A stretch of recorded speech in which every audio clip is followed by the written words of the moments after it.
जय श्री राम दोस्तों। आज मैं आपको श्री राम के बाल रूप के दर्शन की कथा सुना रही हूँ। श्री राम के बाल रूप के दर्शन बहुत सुंदर रचना जब राम जी का जन्म होता है। जब भगवान शंकर को पता चलता है कि राम अवतार हो चुका है तो वह प्रभु श्री राम के बाल रूप के दर्शन करने के लिए काकभुसुंडी जी के साथ मनुष्य को रूप बना के अयोध्या आते हैं। मनुष्य के रूप में शंकर जी अयोध्या आते हैं। भावार्थ मैं उन्हीं श्री रामचंद्र जी के बाल रूप की वंदना करता हूँ जिनका नाम जपने से सब सिद्धियाँ सहज ही प्राप्त हो जाती है। मंगल के धाम, अमंगल के हरने वाले और श्री दशरथ जी के आंगन में खेलने वाले बाल रूप श्री रामचंद्र जी मुझ पर कृपा करें। जिस समय भगवान राम का जन्म हुआ तो चारों ओर उत्सव मनाया जा रहा है। भगवान शिव भी भगवान राम के बाल रूप का दर्शन करने गए थे। वही कथा पार्वती माँ को सुना रहे हैं। भगवान शिव कहते हैं, पार्वती जिस समय भगवान का अवतरण हुआ था उस समय मुझसे रहा नहीं गया। मैं अपने मन को रोक नहीं पाया और तुरंत अवधपुरी पहुंच गया। मेरी चोरी ये थी कि मैंने तुमको नहीं बताया। भगवान ये कहना चाह रहे हैं कि जब भगवान का बुलावा आए तो किसी का इंतजार मत करना। और एक मानव रूप धारण कर लिया। पार्वती बोली कि आप महादेव हो और मानव बनकर क्यों गए? भगवान शिव बोले कि जब महादेव के देव भी मानव बनकर आ सकते हैं तो मैं मानव ना बनूं तो ये कैसे हो सकता है। जैसे ही अयोध्या में पहुंचा हुई बहुत भीड़ लगी हुई थी। भोलेनाथ बहुत प्रयास कर रहे थे कि राम जी के दर्शन करने का, लेकिन नहीं जा पा रहे थे। शिव जी ने थोड़ी ताकत लगाई है और थोड़ा धक्का दिया है। जैसे ही शिव जी ने धक्का दिया तो अंदर से ऐसा धक्का आया कि भोले दूर जाकर मंदिर के एक विशाल शिवलिंग के पास टकराकर गिर गए। भोलेनाथ बोले कि ये लो, हो गए दर्शन राम के तो हुए नहीं पर मेरे खुद के तो हो गए। भोलेनाथ ने सोचा कि ऐसी भीड़ में दर्शन कैसे हो। तब भोलेनाथ को याद आया कि मेरा एक चेला है, वो दिखाई नहीं दे रहा, यहीं कहीं ही होगा, वो चेला है काकभुसुंडी जी महाराज। सोच रहे हैं कि भगवान का दर्शन करने जाएं, जरूर आए होंगे। जैसे ही भोलेनाथ ने इन्हें याद किया तो काकभुसुंडी जी तुरंत आ गए, क्योंकि कोए के रूप में काकभुसुंडी जी हैं। भोलेनाथ को कहते हैं, महादेव कैसे बुलाया आपने, जल्दी बताइए। भोलेनाथ जी बोले, जल्दी बताऊं पर क्या कहूं, कहाँ जाना है? काकभुसुंडी जी बोले, जी तुम्हारे पीछे उत्सव छोड़कर आया हूँ। शिव जी बोले कि तुम कहाँ थे? उसने कहा कि प्रभु मैं तो अंदर ही था। दशरथ जी खूब आनंद लुटा रहे हैं, बड़ा आनंद हो रहा है। भगवान शिव बोले कि बढ़िया है, मानव को तो भीड़ के कारण रोक सकते हैं पर कोए को कौन रोकेगा। वह चेला आनंद ले रहा है और गुरु यहाँ बैठा है। भोले बाबा कहते हैं कि चेला की कोई युक्ति बताइए, हमें भी दर्शन करवाइए। काकभुसुंडी जी ने कहा कि महाराज चलो कोई युक्ति बनाते हैं। काकभुसुंडी जी ने भी मानव का रूप धारण कर लिया। बहुत बार प्रयास किया लेकिन इन्हें अंदर नहीं जाने दिया गया। अब जब काफी समय हो चुका तो भगवान राम ने भी रोना शुरू कर दिया। इनके मन में भी भोले बाबा के दर्शन करने की तड़फ जाग गई थी। अब राम जी दुख में तड़प कर रो रहे हैं और जब ये पीड़ा भरी पुकार मैया के कानों में गई तो कौशल्या जी बिलख पड़ी कि मेरे लाल को आज क्या हो गया। इधर भोले बाबा ने भी पूरा नाटक किया हुआ है। भोले बाबा एक 80 साल के ज्योतिषी बन गए हैं। गोस्वामी जी ने गीतावली में इस भाव को बताया है और समय ज्योतिषी बनकर काकभुसुंडी जी को साथ में लेकर अपना शिष्य बना लिया है और सरयू जी के किनारे जाकर बैठ गए हैं। जितने भी लोग रास्ते में आ जा रहे हैं भगवान शिव सबके साथ सबके हाथ देख रहे हैं और भविष्यवाणी कर रहे हैं। अब अवधपुरी में चर्चा शुरू हो गई कि कोई बहुत बड़ा ज्योतिषी सरयू नदी के किनारे पर आया हुआ है। गोस्वामी जी कह रहे हैं कि अवध आज आगामी एकु आयो। जब भगवान राम ने रोना शुरू नहीं किया तो माँ बहुत परेशान हुई। गुरु वशिष्ठ जी को खबर की गई, लेकिन वशिष्ठ जी व्यस्त है। इतने में एक नौकर आकर बोला कि मैया मुझे खबर मिली है कि एक बहुत बड़ा ज्योतिषी अवधपुरी में आया है, उसकी आज्ञा हो तो उसे, आपकी आज्ञा हो तो मैं उसे बुला लाऊं। माँ तो परेशान थी। मैया ने कहा कि जाओ और जल्दी बुला कर लाओ, बस मेरे लाल का रोना बंद हो जाए। दौड़े दौड़े सेवक गए हैं। बोले बाबा सरयू नदी के किनारे बैठे हुए हैं। नौकरों ने कहा कि आप ही वो ज्योतिषी हैं जिनकी चर्चा हर जगह फैली हुई है। बोले बाबा, बोले तुम लोग कहाँ से आए हो? वो बोले कि हम राजभवन से आए हैं। ये सुनते ही बोले बाबा का रोम रोम पुलकित हो गया। समझ गए कि मेरे राम ने ही इन्हें भिजवाया है। भगवान शिव बोले कि क्या काम करना है, बोलो। तो सेवक बोले कि महाराज जल्दी चलिए, सुबह से लाला बहुत जोर जोर से रो रहा है, रानी ने आपको बुलाया है। भोलेनाथ जैसे ही चलने लगे तो काकभुसुंडी जी कुर्ता पकड़ लिया है कि महाराज मैं भी तो आपके साथ में हूँ, मुझे भी तो साथ लेके चलो। भोलेनाथ बोले कि तुमने दर्शन तो कर लिए हैं, तुम जाकर क्या करोगे? काकभुसुंडी जी कहते हैं कि मैंने तो दर्शन किया है पर स्पर्श नहीं किया है प्रभु जी का। यदि तुम स्पर्श करवाओगे तो ठीक नहीं, करवाओगे तो ठीक नहीं है कि नहीं तो अभी पोल खोलता हूँ। तुम्हारी जितनी भी कृपा होगी उस पर हमें भी तो मिलनी चाहिए। भोलेनाथ बोले ठीक है, आपको भी दर्शन करवा देंगे, पर आप पोल मत खोलना। जब राजभवन पर पहुंचे तो पहरेदारों ने उनको रोक लिया। हाँ भैया, कौन हो और कहाँ जा रहे हो? नौकर बोले इन्हें रानी ने बुलाया है, ये ज्योतिषी है, इन्हें अंदर जाने दो। अब भोले बाबा राजभवन के अंदर प्रवेश करने लगे हैं, पर काकभुसुंडी जी को फिर रोक लिया गया है। पहरेदार बोले ठीक है, ये ज्योतिषी है तो इसे अंदर जा रहे हैं, पर ये साथ में कौन है जो अंदर नहीं जा रहा है, अंदर ही चला जा रहा है, इसके अंदर जाने का क्या काम है? दशरथ जी का आदेश है कि किसी अनजान को अंदर नहीं आने देना है। बोले बाबा मुस्कुराकर अंदर जाने लगे हैं, तभी काकभुसुंडी जी बोले हैं कि प्रभु साथ लेके जाओ, नहीं तो पोल खोलता हूँ। अभी बोले बाबा बोले कि ठीक है, मैं करता हूँ कुछ इंतजाम। भोले बाबा कहते हैं कि भैया बात ऐसी है, मैंने 80 साल का बुढ़ा हो गया हूँ, ज्योतिषी तो पक्का हूँ पर आंखों से कम दिखाई देता है। ये मेरे चेला हैं, इनके बिना मेरा काम चलेगा कैसे? मैया बोली कि करो महाराज, अब तो आपको अपना झाड़ फूंक करना है। भोले बाबा बोले कि मैया इतनी दूर से कुछ नहीं होगा, ना तो तू मुंह दिखा रही, ना तू स्पर्श करवा रही। बिना मुंह देखे और बिना स्पर्श करे मैं कुछ नहीं कर सकता। मुझे एक एक अंग देखना पड़ेगा कि नज़र कहाँ लगी है, नाक को लगी है या आँख को लगी है। मैया बोली कि दूर से कुछ नहीं होगा। भोले बाबा बोले मैया दूर से कुछ भी नहीं होगा। आज मैया ने अपनी साड़ी का पल्लू उठा लिया और जो राम जी अब तक रो रहे थे भगवान शिव को देखकर खिलखिलाकर मुस्कुराने लगे हैं। मैया बोली महाराज आप तो कमाल के ब्राह्मण हो, आपने सिर्फ लाला को देखा ही है और लाला का रोना बंद हो गया। भगवान शिव बोले कि मैया अभी तो नज़र पड़ी है और रोना बंद हो गया, अगर तू गोदी में दे दे तो हमेशा के लिए आनंद आ जाएगा। अब मैया ने तुरंत राम जी को लेकर भोलेनाथ की गोदी में दे दिया है। जैसे ही भगवान शिव की गोदी में आए, मानो साक्षात शिव और राम का मिलन हो गया है। भगवान शिव के नेत्रों में आंसू बहने लगे हैं। अब तक जिस बाल छवि का मन में दर्शन करते थे, आज साक्षात दर्शन हो गए हैं। भोलेनाथ कभी हाथ पकड़ते हैं, कभी गाल छूते हैं और कभी माथा सहलाते हैं।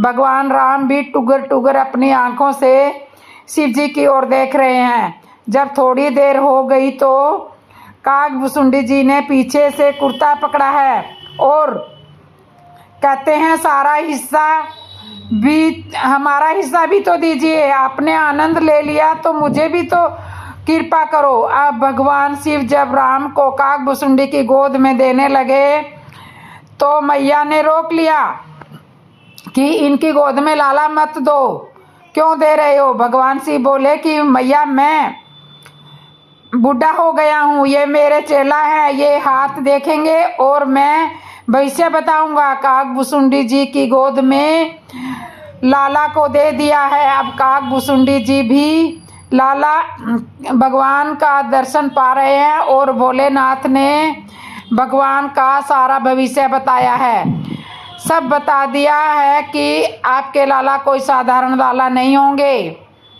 आपका लाला का जग में बहुत नाम होगा, आपके लाला के नाम से ही लोग भवसागर तर जाएंगे।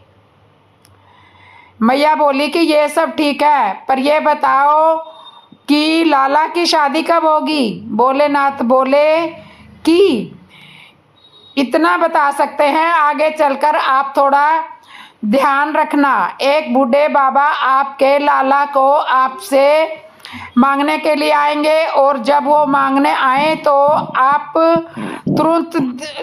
तुरंत दिलवा देना, मना मत करना, क्योंकि आपके लाला उनके साथ चले जाएंगे तो वहाँ से बहू लेकर ही आएंगे। कौशल्या जी बोली कि आप चिंता मत करो महाराज, ये बात मैंने दिमाग में नोट कर ली गई है, मैं हमेशा इसको याद रखूंगी। इस प्रकार भोले बाबा ने सब बताया। मैया ने बोला कि आपने बड़ी कृपा की है, मेरे लाला का रोना बंद करवा दिया है, मेरे लाला का भविष्य बता दिया है, आप मेरे लाला को आशीर्वाद भी दे दीजिए। भगवान शिव ने बहुत आशीर्वाद दिया है, हे राम आप जुग जुग जियो, सबको आनंदित करो। इस प्रकार से भोले बाबा बड़ी मस्ती से राम को आशीर्वाद देके अपने धाम पधारते हैं। भोलेनाथ जी ने ये भी कहा कि इस चरित्र को सब लोग नहीं जान सकते, बस जिस पर राम की कृपा होगी वो ही लोग इस चरित्र को जान सकते हैं। पार्वती जी कहती है महाराज हम सब पर राम जी की कृपा बनी हुई है, तभी हम ये सब जान पाए हैं। तो इस तरह से श्री राम के बाल रूप के दर्शन शिव जी ने किए हैं। तो भावार्थ ये है कि भगवान के दर्शन करना ही बहुत बड़ी बात है। बालक रूप श्री रामचंद्र जी मेरे इष्ट देव हैं, जिनके शरीर में अरबों कामदेवों की शोभा है। हे गरुड़ जी आपने प्रभु का मुख देख देख कर मैं नेत्रों को सफल करता हूँ। तो बोलिए शंकर भगवान की और श्री रामचंद्र भगवान की जय। आगे की कथा में मैं आपको बता रही हूँ जानकी जी की रुदन लीला। जानकी जी की रुदन लीला के दर्शन के लिए भगवान शंकर का मिथिला में आगमन। अद्भुत प्रसंग एक बार आवश्यक सुनिए। आज मिथिला में राजा जनक के महल में बड़ी बेचैनी छाई हुई है। राज जनक लली का रोना बंद ही नहीं हो रहा है। कभी भी आंखें बंद कर लेती है तो कभी आधी खोलती है और कभी बेसुध सी पड़ी रह जाती है, कभी हाथ पैर पटकने लगती है। माँ सुनैना जी बार बार उन्हें छाती से लगाकर दूध पिलाने का प्रयास करती है, किंतु जनक लली की पीड़ा तो माना शांत होने का नाम ही नहीं ले रही है। कोई कहता है कि बिटिया को कोई असाध्य रोग ने घेर लिया है, कोई कहता है कि यह कोई क्रूर ग्रह बाधा है, किसी ने कहा कि जनक लली को नजर दोष हो गया है, अतः किसी अच्छे तांत्रिक को रोग शांति के लिए बुलाया जाना चाहिए। सभी के मन में तरह तरह की आशाएं बलवती हो रही है। रेणीमास की सभी स्त्रियां सुनैना जी को धीरज बंधा रही है। मिथिला में यह खबर आग की तरह फैल गई कि जनक लली की तबीयत आज खराब है। यह सुनकर जो जैसा था उसी हाल में जनक महल की ओर दौड़ पड़ा। कोई स्त्री अपने बच्चे को पालने में अकेला छोड़कर दौड़ी चली आ रही है तो कोई दही मथ रही थी, वो दही से सने हाथों को ही जनक लली को देखने दौड़ पड़ी। कोई नंगे पैर दौड़ा तो कोई आंख में काजल लगा रहा था, वह एक आंख में काजल लगाए बगैर ही चल दिया। हर कोई उदास और बेचैन जनक लली को देखने के लिए शीघ्रता से जनक महल की ओर चला आ रहा है। मिथिला की यह खबर सब जनकपुर वासियों के आराध्य भगवान शंकर के कानों में भी पड़ी और वे भी एक सिद्ध तांत्रिक का वेश धारण करके जनक लली के दर्शन के लिए मिथिलापुर में प्रकट हो गए। गुदड़ी लपेटे कांपता हुआ शरीर लिए एक सिद्ध तांत्रिक मिथिला की गलियों में आवाज लगाता हुआ घूम रहा था। मिथिलापुरी वासियों सुनो, मैं जगह जगह घूमता हुआ तुम्हारे नगर में आया हूँ। लोगों के रोग दूर करने का मैंने व्रत लिया है। मैं किसी भी नगर में एक रात से ज़्यादा नहीं रुकता हूँ। रोगी को ठीक किए बिना मैं अन्न जल ग्रहण नहीं करता हूँ। किसी को यदि कष्ट हो तो आ जाए और स्वास्थ्य का लाभ करें। जनक महल में जब नगर में यह सिद्ध तांत्रिक के आने की खबर सुनी तो महाराज जनक ने दीक्षा नामक की एक दासी को तांत्रिकाचार्य को बुलाने के लिए भेजा। दासी ने तांत्रिक से कहा, आप शिशुओं के कष्ट दूर करने में समर्थ है तो चलकर महाराज की पुत्री का कष्ट दूर करें। मन ही मन प्रसन्न होते हुए तांत्रिक शंकर जी दासी के साथ मिथिला के अंतपुर में जा पहुँचे। महाराज जनक और सुनैना जी ने उनका आदरपूर्वक स्वागत किया और उन्हें जनक लली के पास ले गए। बीमार जनक लली को देखकर भगवान शंकर भावावेश में मूर्छित हो गए। सुनैना जी को तो मानो कांटों का खून नहीं वाली स्थिति हो गई। वे विलाप करते हुए कहने लगी, है भगवान, यह कौन सी बीमारी लग गई है कि बच्ची का रोग दूर होना तो दूर चिकित्सा के लिए आए हुए तांत्रिक भी मूर्छित हो गए। सुनैना जी का विलाप सुनकर शंकर जी की भाव समाधि भंग हो गई और वे हरि हरि कहकर उठ बैठे। सुनैना जी की व्याकुलता देखकर तांत्रिक ने कहा, मेरी चिंता मत करो मैया, गुरुदेव की कृपा और तंत्र मंत्र में निपुणता से मुझे कोई भी व्याधि छू भी नहीं सकती है। मैं तो अपने गुरुदेव का ध्यान करके बच्ची की व्याधि का पता लगा रहा था। आप देखती रहे, मैं कुछ ही पलों में इसका रोग दूर कर दूंगा। यह कहकर तांत्रिक ने जनक लली की 3 बार परिक्रमा की और अपना सिर उनके चरणों में रख दिया। यह सब देखकर सुनैना जी ने चकित होकर कहा, योगी राज, आप ऐसा करके हमें क्यों नरक में डाल रहे हो? क्यों हमें नरक में धकेल रहे हो? आप वृंद है, ब्राह्मण है, तंत्रयज्ञ है, योगी है, इस कन्या को आशीर्वाद दे। इनके चरणों में आपका सिर स्पर्श कराना हमारी कुल की मर्यादा के विरुद्ध है। यह सुनकर तांत्रिकाचार्य ने सुनैना जी को डांटते हुए कहा, अरे मैया, यह तांत्रिक का उपचार करने का तरीका है, इसमें तुम टोका टाकी मत करो, चुपचाप देखती रहो।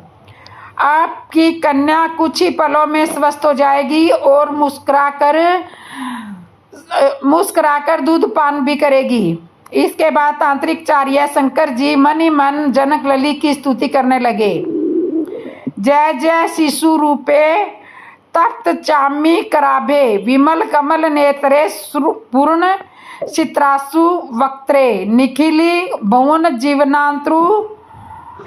वह श्री जनक के महल में क्रीड़ा करे, हे शिशु रूप धारण करने वाली, तपाए हुए सोने के समान निर्मल क्रांति वाली, उज्जवल कमल के समान नेत्रों वाली, पूर्ण चंद्र के समान मुख वाली किशोरी, आपकी जय हो। समस्त संसार के जीवों को आनंद और मंगल प्रदान करने वाली जनक जी के महल में खेलती हुई आप प्रसन्न हुए।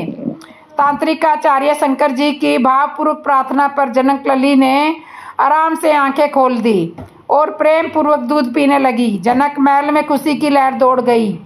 महाराज जनक और सुनैना श्री तांत्रिकाचार्य पर सोने चांदी राजकोष आदि न्यौछावर करने लगे, लेकिन शंकर जी ने उन्हें अस्वीकार करते हुए कहा, यह सब तो मेरे पर गुरु कृपा का प्रभाव है। मुझे सोना चांदी राज और कोष आदि से क्या लेना देना है।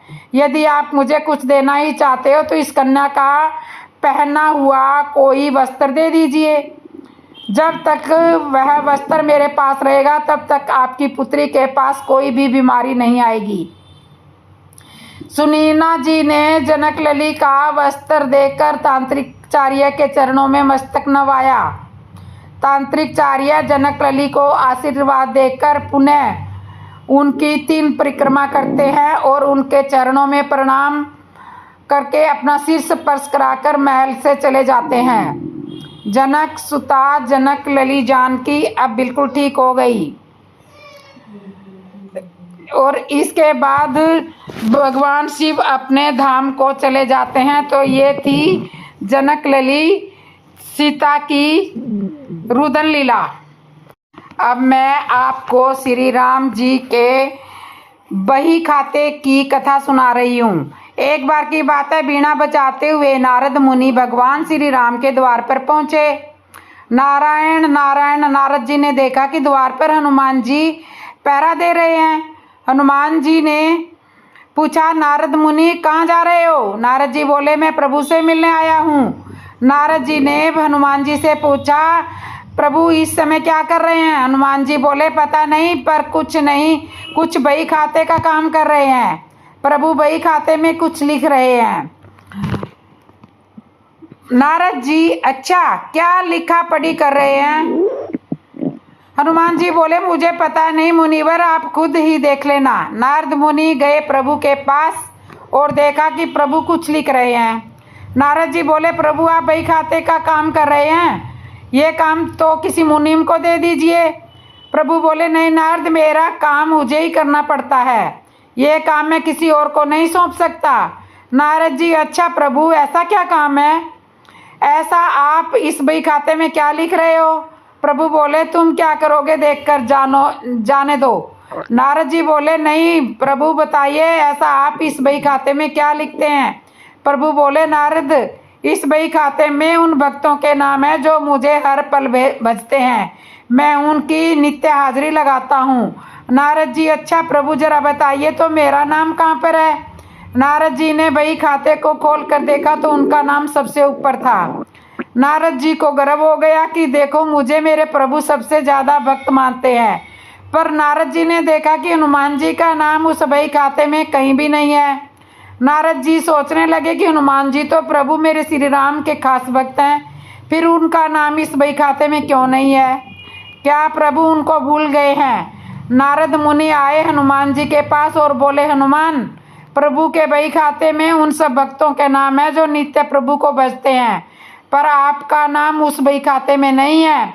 हनुमान जी ने कहा कि मुनिवर होगा, आपने शायद ठीक से देखा नहीं होगा। नारद जी बोले, नहीं नहीं, मैंने ध्यान से देखा है, आपका उस बही खाते में कहीं भी नाम नहीं है। हनुमान जी ने कहा, अच्छा कोई बात नहीं, शायद प्रभु ने मुझे इस लायक समझा ही नहीं होगा जो मेरा नाम उस बही खाते में लिखा जाए। पर नारद जी प्रभु पर एक अन्य दनदिनी भी रखते हैं, उसमें भी वे नित्य कुछ लिखते हैं। नारद जी बोले, अच्छा हनुमान जी, कहा हाँ नारद मुनि फिर गए प्रभु श्री राम के पास और बोले, प्रभु सुना है कि आप अपनी अलग से एक डायरी भी रखते हैं, उसमें आप क्या लिखते हैं? प्रभु श्री राम बोले, हाँ, पर वो तुम्हारे काम की नहीं है। नारद जी, प्रभु बताइए ना, मैं देखना चाहता हूँ कि आप उसमें क्या लिखते हैं। प्रभु मुस्कुराए और बोले, मुनिवर, मैं उनमें उन भक्तों के नाम लिखता हूँ जिनको मैं जो मुझको नित्य भजते हैं। नारद जी ने डायरी खोलकर देखा तो उसमें सबसे ऊपर हनुमान जी का नाम था। यह देखकर नारद जी का अभिमान टूट गया।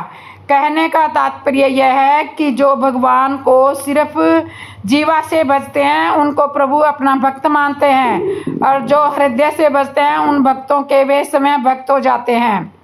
ऐसे भक्तों को प्रभु अपनी हृदय रूपी विशेष रुचि में रखते हैं। तो सांस सांस में राम बसे, मुख पर रघुवर नाम, राम नाम में लीन कपि करे राम गुणगान। अभिमंदन आभार करूं श्री राम तुम्हारे चरणों में, विजय पताका गगन केसरी है आज तुम्हारे चरणों में। श्री राम लक्ष्मण जानकी जय बोलो हनुमान की। तो इस तरह से श्री राम का बही खाते की कथा मैंने आपको सुनाई। और अब आगे सुनो। श्री राम ने लक्ष्मण जी को भिक्षा मांगने के लिए क्यों भेजा? सुबह मेघनाथ से लक्ष्मण का अंतिम युद्ध होने वाला था। वह मेघनाथ जो अब तक अजीवित था, जिसकी भुजाओं के बल पर रावण युद्ध कर रहा था। अप्रीतम योद्धा, जिसमें सभी दिव्य शास्त्रों को उपयोग करने वाली शक्ति थी। सुबह जब लक्ष्मण भगवान राम से आशीर्वाद लेने गए, उस समय भगवान राम पूजा कर रहे थे। पूजा समाप्ति के पश्चात प्रभु श्री राम ने हनुमान जी से पूछा, अभी कितना समय है युद्ध होने में? हनुमान जी ने कहा, प्रभु अभी कुछ समय है, यह तो प्रातः काल है। भगवान राम ने लक्ष्मण से कहा, यह पात्र लो और भिक्षा मांग कर लाओ। जो पहला व्यक्ति मिले उसी से कुछ अन्न मांग लेना। सभी बड़े आश्चर्य में पड़ गए। आशीर्वाद की जगह भिक्षा, लेकिन लक्ष्मण को तो जाना ही था, क्योंकि वह उनके बड़े भाई की आज्ञा थी। लक्ष्मण जब भिक्षा मांगने के लिए निकले तो उन्हें सबसे पहले रावण का एक सैनिक मिल गया। आज्ञा अनुसार मांगना ही था। यदि भगवान की आज्ञा न होती तो लक्ष्मण उस सैनिक को वहीं मार देते, परंतु वे उससे भिक्षा मांगते हैं। सैनिक ने अपनी रसद से लक्ष्मण को कुछ अन्न दे दिया। लक्ष्मण ने वह अन्न लाकर भगवान श्री राम को अर्पित कर दिया। इसके बाद भगवान राम ने उन्हें आशीर्वाद दिया, विजयी भव। भिक्षा का मर्म किसी की भी समझ में नहीं आया, पर कोई पूछ भी नहीं सकता था। बस यह प्रश्न सबके अंदर ही रह गया। फिर भीषण युद्ध हुआ। अंत में मेघनाथ ने त्रिलोक की अंतिम शक्तियों को लक्ष्मण पर चलाया। ब्रह्मशास्त्र, पाशुशास्त्र, वैष्णव शास्त्र, इन सभी की कोई काट न थी। लक्ष्मण ने सिर झुकाकर इन अस्त्रों को प्रणाम किया। सभी अस्त्र उनको आशीर्वाद देकर वापस चल दिए। इसके बाद राम का ध्यान करके लक्ष्मण ने मेघनाथ का बाण चलाया। वह हंसने लगा। देखते ही देखते ने मेघनाथ का सिर कटकर जमीन पर गिर गया और उसकी मृत्यु हो गई। उसी दिन संध्या काल में भगवान राम शिव की आराधना कर रहे थे। राम ने लक्ष्मण को सुबह भिक्षाटन हेतु क्यों भेजा था, यह प्रश्न तो अभी तक प्रश्न ही रह गया था। तो हनुमान जी ने कहा, प्रभु आप आज्ञा दे तो एक प्रश्न है। भगवान राम की अनुमति मिलने पर हनुमान जी ने पूछा, प्रभु वह भिक्षा का मर्म क्या है? भगवान मुस्कुराने लगे, बोले, मैं लक्ष्मण को जानता हूँ, वह अत्यंत क्रोधी स्वभाव का है, लेकिन युद्ध को क्रोध से नहीं जीता जा सकता, विवेक से जीता जाता है। जीवन के हर क्षेत्र में विजयी वही होता है जो उस समय विशेषकर अपने विवेक को नहीं खोता है। मैं जानता था कि मेघनाथ ब्रह्मांड की चिंता नहीं करेगा। वह युद्ध जीतने के लिए हर तरह से दिव्य अस्त्रों का प्रयोग करेगा। इन अमोघ शक्तियों के सामने ताकत नहीं, सिर्फ और सिर्फ विनम्रता ही काम कर सकती थी। इसलिए मैंने लक्ष्मण को सुबह झुकना बताया। एक वीर शक्तिशाली व्यक्ति जब भिक्षा मांगेगा तो विनम्र उसमें समय प्रभावित होगी। लक्ष्मण ने मेरे नाम से बाण छोड़ा था। यदि मेघनाथ उस बाण के सामने विनम्रता दिखाता तो मैं उसे भी क्षमा कर देता। केवल जब हम मानवता ही दीवार तोड़कर समय को विनम्र एवं तुझ प्राणी के रूप में प्रस्तुत करते हैं और अपनी व्यवहार संबंधी जटिलताओं और अहंकार को वश में कर लेते हैं, तभी जीवन वास्तव में आनंददायक बनता है। अहंकार को बदला कर हम संपूर्ण की कला में श्रेष्ठता हासिल कर सकते हैं। यदि आप में विनम्रता और सरलता के लक्षण हैं तो आप यह मान सकते हैं कि आपके पास वह सब कुछ है जो आपके पास होना चाहिए। इसलिए श्री राम ने लक्ष्मण जी को भिक्षा लेने के लिए भेजा। जब श्री राम वनवास से आने के बाद माता कैकेयी से मिलने गए तो अयोध्या में कैसा नगरवासियों की बात का संशय हो गया। श्री रामचरितमानस में वर्णन है कि भगवान शिव माता पार्वती से कहते हैं, भवानी, जब राम जी ने यह जान लिया कि कैकेयी माता लजा रही है तो श्री राम जी सभी अयोध्या वासियों से मिलने के पश्चात सबसे पहले कैकेयी माता के भवन में गए।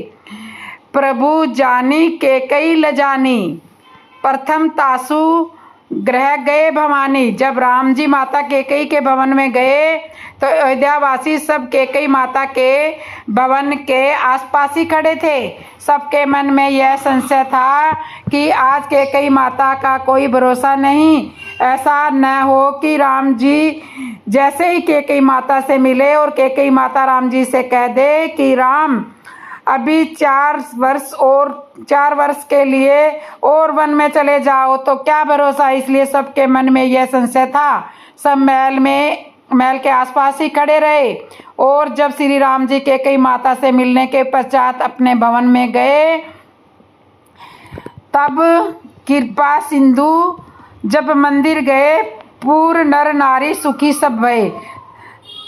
तब सब लोग आनंदित हुए कि हाँ सब ठीक है, अब कोई गड़बड़ नहीं है। सब लोग अपने मन में बड़े हर्षित हुए।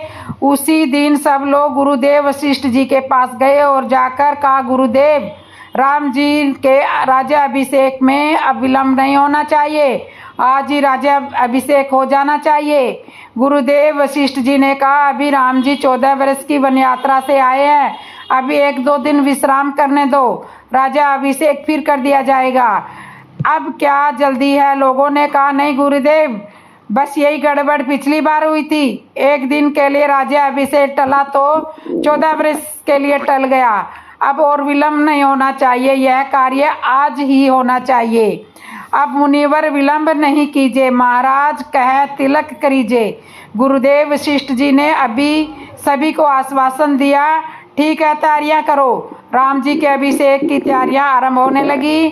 श्री राम जी को सिंहासन पर विराजमान होने के लिए तैयार भी होना था। अब तीनों भाई राम लक्ष्मण भरत शत्रुघ्न राम जी के पास गए और जाकर कहा, भैया आप स्नान कर लीजिए, वस्त्र धारण कर लीजिए, हम तीनों भाई आपको स्नान करा देते हैं, आपको सिंहासन आसीन होना है। श्री राम जी ने कहा, हाँ ठीक है, किंतु पहले स्नान मेरे सखाओं का होना चाहिए। प्रथम संख्या से अनहवाहु जाई। तीनों भाइयों ने कहा, प्रभु आपने सखाओं का स्नान भी हो जाएगा, किंतु हमारी परंपरा रही है कि सबसे पहले यह सुविधा राजा को मिलनी चाहिए। श्री राम जी ने कहा, नहीं, राम राज्य की परंपरा यह नहीं होनी चाहिए कि सबसे पहले सुविधा ऊपर से आरंभ हो। राम राज्य की परंपरा ऐसी होनी चाहिए कि सुख सुविधा सबसे पहले निम्न स्तर से आरंभ हो और ऊपर की ओर जाए। सुख सुविधा ऐसा ना हो कि सबसे ऊपर से आरंभ की जाए और नीचे पहुँचते पहुँचते समाप्ति जो हो जाए, नीचे तक पहुँच ही नहीं पाई। इसलिए सुख सुविधा नीचे से ही आरंभ हो। मेरे सखाओं को स्नान पहले कराओ। अब भगवान ने सखा, कोल, भील, निषाद, केवट और राक्षस भी इसमें शामिल थे। भगवान के आदेश से सबसे पहले राम जी के सखाओं का स्नान कराया गया। उसके बाद तीनों भाइयों ने कहा, प्रभु आपके सखाओं का स्नान हो गया है, अब आप स्नान कर लीजिए। 4 आसन बिछाए गए। भगवान श्री राम ने भरत जी से कहा, पहले आप तीनों भाई स्नान कर लीजिए, मैं तुम्हें स्नान करा देता हूँ। राम जी का आदेश सुनकर भरत जी से तीनों भाई आसन पर बैठ गए। श्री राम जी भरत जी के सिर की जटाओं को सुलझाने लगे। पुण्य करुणा निधि भर्तु ओंकारे, निज कर राम जटा निरुआरे। भगवान श्री राम ने देखा कि भरत के नेत्रों में आंसू की जलधारा बह रही है। राम जी ने पूछा, भरत तुम्हारी आंखों में आंसू किस लिए। भरत जी ने तुरंत अपनी आंखों से आंसू पोंछ लिए और कहे, भैया देखो अब तो नहीं है। श्री राम जी ने कहा, हाँ अब तो नहीं है, किंतु पहले क्यों थे। भरत जी ने बड़े गंभीर होते हुए कहा, प्रभु जिनके सिर पर इतनी उलझने हों फिर भी यदि उनकी आंखों में आंसू नहीं होंगे तो फिर क्या होगा, किंतु आप देखो अब मेरी आंखों में आंसू नहीं है। श्री राम ने पूछा, अब क्यों नहीं है। भरत जी ने हंसते हुए कहा, प्रभु जिसके सिर की उलझने, सिर की जटाओं को आप सुलझाने वाले हो, फिर उनकी आंखों में आंसू क्यों होंगे, उनकी उलझने क्यों नहीं सुलझेगी। गोस्वामी तुलसीदास जी के कहने का भाव यह है कि उलझने तो सभी के सिर पर होती है, यदि उन उलझनों को सुलझाने वाले समय भगवान हो तो फिर तो उलझनों को समाप्त होना ही पड़ेगा। श्री राम जी ने तीनों भाइयों को स्नान करवाया। स्नान कराने के पश्चात तीनों भाइयों ने कहा, भैया अब तो तुम्हारा भी स्नान हो चुका, हमारा भी स्नान हो चुका है, अब हम तीनों भाई तुम्हें स्नान करा देते हैं। भगवान ने कहा, नहीं, छोटों के सिर पर बड़ों का हाथ होना शोभा देता है, बड़ों के सिर पर छोटों का हाथ शोभा नहीं देता। मैं अपने सिर की जटा समय ही सुलझा लूँगा और स्नान भी कर लूँगा। भरत जी सहित तीनों भाइयों ने कहा, प्रभु आप राजा हो, आप हमें सेवा का अवसर दीजिए। श्री राम जी ने कहा, नहीं नहीं, राजा तो सत्ता का लालची नहीं होना चाहिए, राजा का स्वभाव सेवा और समर्पण का होना चाहिए। और आप लोग मेरा राज्य अभिषेक करना चाहते हो तो मुझे राजा बनाना चाहते हो तो राजा को तो स्वभाव लंबी होना चाहिए, अपना कार्य स्वयं करना चाहिए। वह राजा क्या जो अपने तन की सेवा न कर सके, जो राजा अपने तन की सेवा न कर सके वह अपने वतन की सेवा क्या करेगा। ऐसा कहते हुए भगवान श्री राम ने गुरुदेव से आज्ञा लेकर अपनी जटाओं को सुलझाया और स्नान किया। पुनि निज जटा राम बिखराए, गुरु अनुशासन मांगी नहाए। इसके पश्चात भगवान श्री राम ने वस्त्र और आभूषण धारण किए और इस तरह से श्री राम जी राजा अभिषेक के लिए तैयार हो गए। माता कैकेयी जब श्री राम जी से वरदान मांगने के लिए आई तो सभी आश्चर्यचकित रह गए। सब राम राज्य बहुत ही सुखपूर्वक चल रहा है, सब अपने अपने धर्म का पालन कर रहे हैं, अपने अपने दायित्व का निर्माण कर रहे हैं। सभी के घरों में वेद पुराणों की कथाएं गाई जाती हैं, रामचरित्र का गुणगान होता है। चारों ओर खुशहाली ही खुशहाली है। बालक घरों में तोता मैना को पढ़ाते हैं। राम जी के राज्य में चारों ओर खुशहाली है, सब लोग सुखी है। केवल कैकेयी माता बड़ी उदास रहती है।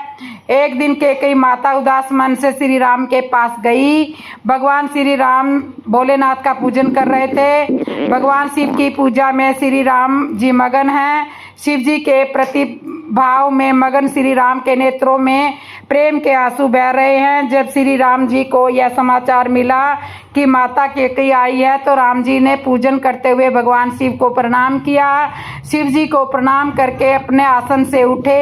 हाथों में जो पुष्प थे उन पुष्पों को कैकेयी माता के चरणों में रखते हुए माता को प्रणाम करके बोले, माता आपने क्यों कष्ट किया, मुझे आदेश दिया होता तो मैं खुद ही आ जाता आपकी सेवा में। आगमन का कारण पूछा तो कैकेयी माता ने कहा, राम मैं आज तुमसे कुछ वरदान मांगने आई हूँ। वरदान का नाम सुनते ही सब लोग आश्चर्यचकित होकर कैकेयी माता की ओर देखने लगे। सबके मन में बड़ा भय उत्पन्न हो गया कि कैकेयी माता आज फिर वरदान में क्या मांगेगी श्री राम से।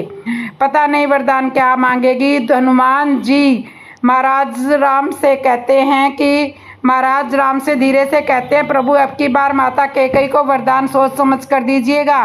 राम जी ने हनुमान जी को एक तरह से डांटते हुए कहा, चुप रहो, क्या बोल रहे हो। हनुमान जी मौन हो गए।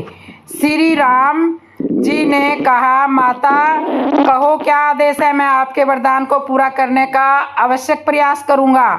आदेश करें। माता कैकेयी ने कहा, राम अवध में सब लोग खुशहाली से रहते हैं, सब लोग बड़े प्रसन्न हैं, मुझे इस बात की बड़ी प्रसन्नता है, किंतु केवल एक बहुत दुख की बात है कि मेरा पुत्र भरत मुझसे बात नहीं करता है, ना मुझे कभी माँ कहता है। केवल इस बात का मुझे बहुत दुख है। मैं केवल इतना चाहती हूँ कि भरत मुझे एक बार माँ कह दे, मैं केवल इतना चाहती हूँ। श्री राम ने कैकेयी माता को आश्वासन दिया, माता मैं भरत से बात करूँगा, आप निश्चित रहो और भरत आपसे आवश्यक अब माँ कहेंगे। श्री राम जी भगवान शिव का पूजन करने के बाद भरत जी के भवन में गए। जब यह समाचार भरत जी को मिला तो प्रभु श्री राम जी पधारे हैं तो भरत जी दौड़ कर आए, प्रभु के चरणों में बैठ गए, नेत्रों में आंसुओं से राम जी के चरणों को धोया और पूछा, भैया क्या बात है। मुझे आदेश दिया होता तो मैं ही आपकी सेवा में उपस्थित हो जाता।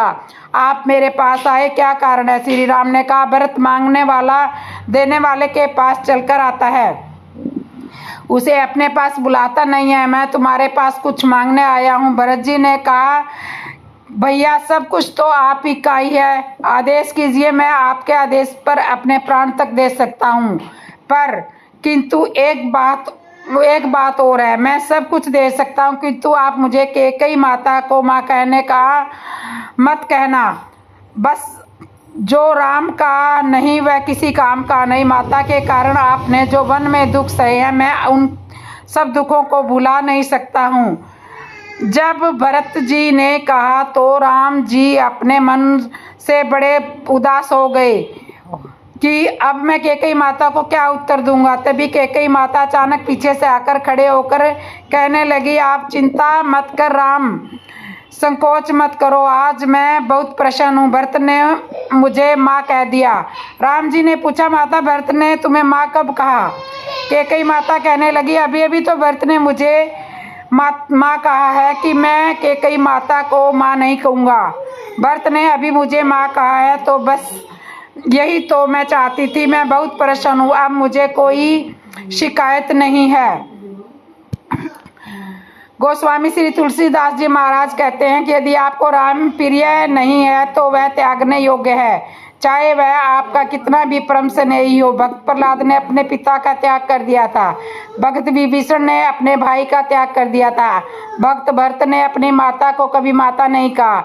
मित्रों, एक तरफ से राम कथा हमारे जीवन से बहुत संबंधित रखती है। हमारे जीवन के विकार कैसे समाप्त हो सकते हैं, हमारी इस मानव देही का सही उपयोग क्या है, हमारा कल्याण किस तरह से हो सकता है, यह कथा कागभूषुंड जी गरुड़ जी को समझाते हैं।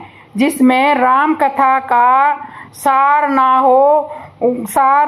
का रहस्य ना हो, वो क्या राम कथा होती है। तो वनवास से लौटने के बाद माता कैकेयी ने श्री राम से ये वरदान मांगा था। तो दोस्तों, आपको मेरी ये कथा कैसी लगी कमेंट में बताना, और जिसने भी मेरे चैनल को सब्सक्राइब नहीं किया, सब्सक्राइब करना, लाइक करना, कमेंट करना और बेल आइकन बटन तो ज़रूर दबा लेना, ताकि आने वाली हर नई कथा की नोटिफिकेशन आपको मिल जाए और आप ऐसे ही सुंदर सुंदर कथा मेरे चैनल पे सुन सके। तो बोलो जय श्री राम।